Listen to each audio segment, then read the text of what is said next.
Hello and welcome to Turbo Thumbs. I am Rasta Joe, and this is Thumb Through, and we are thumbing through The Legend of Zelda Link's Awakening DX for the Game Boy Color. Let's get to it. Alright, so we're back here. Let's get that key from Richard. Ah, très bien. I see. Damn, how did his voice go? I see you have recovered all of the leaves, good old boy.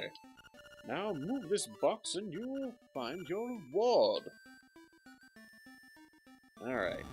Anyway. Well, this place is full of monsters. Well, a couple monsters at least. Treasure chest. How about that guy? Oh, I think there's a trap. Nope. Another secret seashell.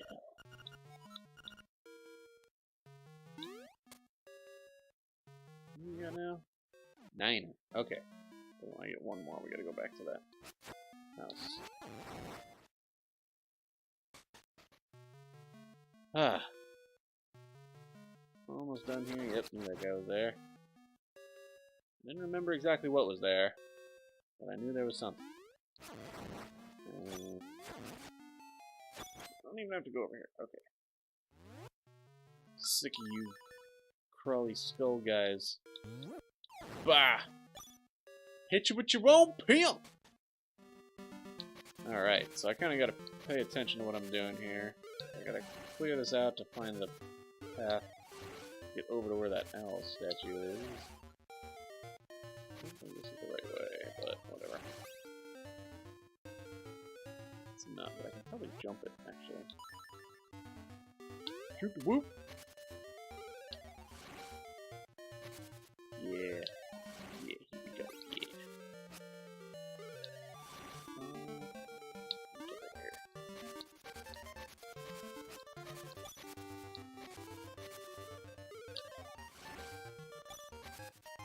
Interesting little minigame. Oh no! Walked right into the hole. Ah, crap. Ah, damn it. Woo, there we go. You're supposed to only be able to jump one square exactly. Like, if each of those holes is one square. But, not always perfect. Got heart for sure. In soil sleeps secrets beneath your souls. For those of you who don't know how to spell, that's soul as in the sole of your shoe. And here's the key. You've got the slime key. Now you can open the gate in Ukuku Prairie. Very good, very good. So now we just gotta get out of here.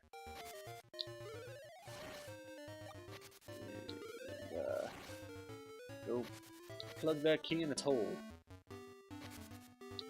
Sounds sexy when I say it like that. Alright, let's see. What should I talk about this time?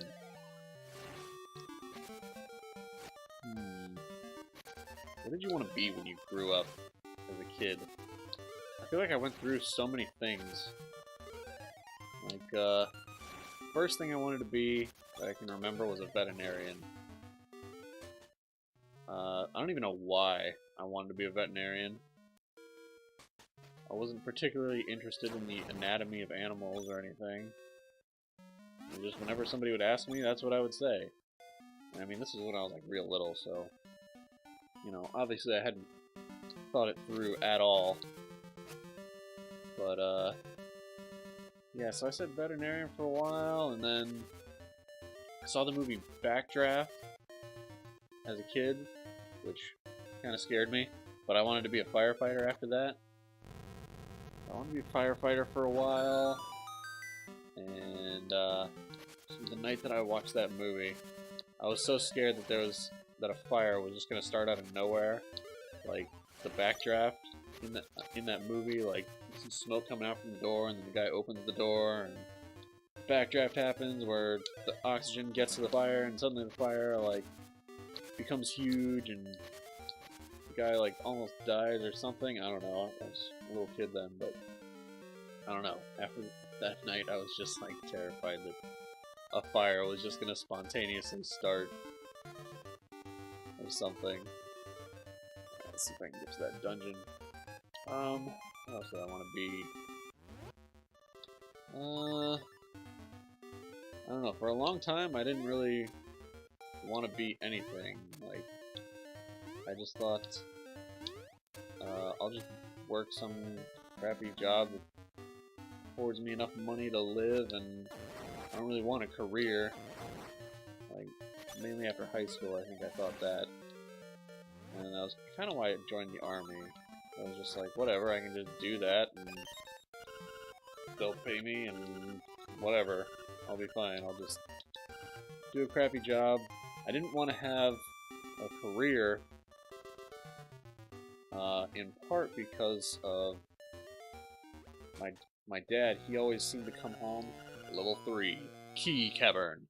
He always seemed to come home and be like, today sucked, this guy, blah blah blah, and my boss is yada yada, and it just seemed to me like, oh, like, work sucks, like, I don't want to do that. Why would I want to do that for my whole life? That sounds terrible. But, yeah, now it's like, oh, well, you have to have a career, otherwise you're not going to be able to afford to live. Unless you want to live in some crappy one-bedroom your whole life, which, who wants to do that? Definitely can't afford to have kids doing that crap. So yeah, for the longest time, just didn't want to have a job of any kind. Well, a job, yes, but, you know, just one that barely afforded me to live. This is the trap, I'm pretty sure. Fight those poor guys, and the door opens, and then, oh, here's another one in the chest. How dick is that? I think that's the first time in the Zelda series you see something like that happen. Or a chest either has nothing or has an enemy in it. A key or something. These guys. Oh no, I have to kill that guy too to get it. Yeah. Such great level design. I mean, this is a fucking Game Boy game, originally. For just regular Game Boy. Like, amazing that they were able to do this much on just... It was basically a super good calculator.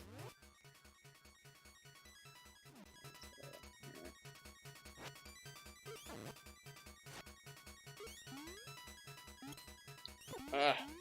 For that bird dude somehow. I have to bomb him. Ah, got him. Oh! Well, I lost my power. But, whatever. Got the key I needed. This room's cool. The pattern that they made for it, if you just ride it, it'll eventually take you through every square, and then it'll drop you into that hole. I don't know why, but I always like to ride the whole thing, except for the part where you fall in the hole. And if I go around, I can open all these doors. Oh, but you know what? The way I used to do it, I had the arrows by now, because I'd always just steal the arrows, or steal the bow from the shop, so that I could make bomb arrows. But I can't do that now, because I'm trying to not be called thief for the entire game. Ah, this bastard. Ooh, hit him in the hole. Yes! He's dead, son. Alright. The other side. Kill the final guy. He drops me the key. Yeah. So yeah, that room and I think this room are kind of pointless. All you do is get keys to open the next room. Yeah. Fuck off. Ah, damn it. I just got that heart, you dick! Well, there's another key, and maybe one of these pots has a heart. Let's see. more about jobs. I worked as a bicycle assembler for a long time. Oh, look at that chest up the stairs. And that was a great job. I just sat in the back of Toys R Us, put bikes together all day, super chill. For the most part, nobody came around and bothered me. I mean, once in a while, boss would walk by, but usually they had more important things to do. So I was just kind of taking care of my own deal, and it was good. Missed that job sometimes because it was so good. But unfortunately that store is closed now. Heh. Predicted you, son. Yeah, they tore down that Toys R Us. I guess they're closing many of them. And I think they rebuilt it already. But, whatever. It was a good job. And I kind of regret the way that I quit that job. I regret quitting it at all. Because it was so good, but I had to move on to higher paying things. But the way that I quit that job, I regret it because I respected the leaders that I had there, but I quit by just not showing up anymore, which is a super dick thing to do with a job that you liked. I don't even know why I did that. I guess I respected the people, but not the job. So, if any of you who were watching were my bosses from that time, I apologize for doing that. I just kind of left you high and dry with the bicycle assembly. But I met the boss from my next job. At that job, he was the other assembler, and he was a manager or like contract handler or something like that at a security company that I worked for after that. Poke suspicious parts of the wall with your sword and listen to the sounds it makes. So yeah, that's referring to bombable walls. Will make a different sound than a regular wall if you poke them with your sword. Okay, so in this one, these guys will follow you around. Will explode. Ah! God damn it. There's some freaking Zols here to make that worse. Yeah, I think the trick was to let them hang out by you. And then knock them away at the last second. Yeah, that's it. Look how happy he is. It's like a dick version of a Bob-omb. Bob-omb will just, you know, start walking. Usually walk towards you, but those guys will follow you on your ass. Try to explode you. You've got the compass. Now you can see where the chests and nightmare are hidden. This compass has a new feature. A tone will tell you if a key is hidden in a room when you enter. You already knew that. Alright, so one of these walls will make a different noise. So here's the regular sound. And I think this spot does it. Yeah. That hollow sound, I guess, is what that's supposed to be. There we go. These guys fucking bounce around like crazy and then explode. Let's see if I can avoid it. Damn. You bastards. You guys can kill a bomb with a bomb. Yeah, keep walking around there. Boom! Ha! Oh, and you even replaced him with a bomb. That's nice. So the security job, that was another pretty good job. There were a few locations that I worked, but my main one was at a library. Hold on. No. Yeah, so my main one was at a library. And for the most part, being a security guard at a library is like the easiest job ever. Just walk around, look at people. Not a lot of work. Write down the fact that nothing happened once every hour. I mean, I did a whole fucking shitload of nothing at that job. Pretty much. There were benefits though, like once in a while I'd stop and check out a magazine, or I read a lot of comic books through working there. A lot of Iron Man stuff. Pretty much read every book they had. Which, the head of that library I wasn't really pleased about. So it's like, come on, this is a library. Almost nothing happened. The only real problems that the library had that I had to deal with was, there was this group of teenage kids that decided they wanted to hang out there every day after school, and they were just real assholes. Like, constantly being noisy and shit, which, I get it, you're in high school or whatever. That's pretty much what people that age do. But when I had to tell them to leave every frickin' day, it got real old. I mean, they were in a closed-off room, but you could still hear them everywhere else in the library. And it just drove everyone nuts. So, they had to go. And after, like, several months of doing that, they finally stopped showing up, which I was pretty thankful for. The other problem, though, was this guy that a friend of mine named the Phantom Masturbator.